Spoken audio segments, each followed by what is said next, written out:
The stock market is really on a record tear, I think it's fair to say. You've always drawn the distinction between price and value.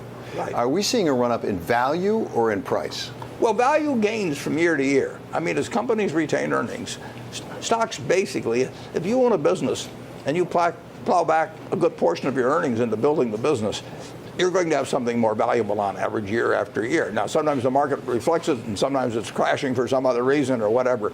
But the stock market builds in value, underlying value from year to year.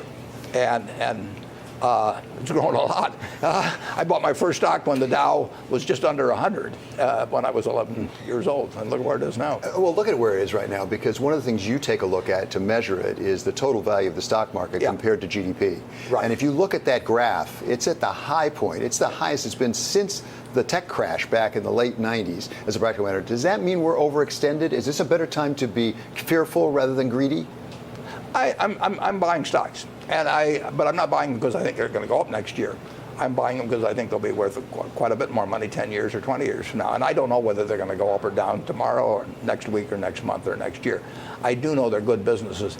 And in relation, you have to measure investments in relation to each other. And your alternative for most people is fixed income. And you get 3.02% or something like that for 30 years. So would you rather invest in a company that's earning 15 or 20% on their invested capital and compounding, or would you rather have a 3% bond which can never earn more than 3% while you own it?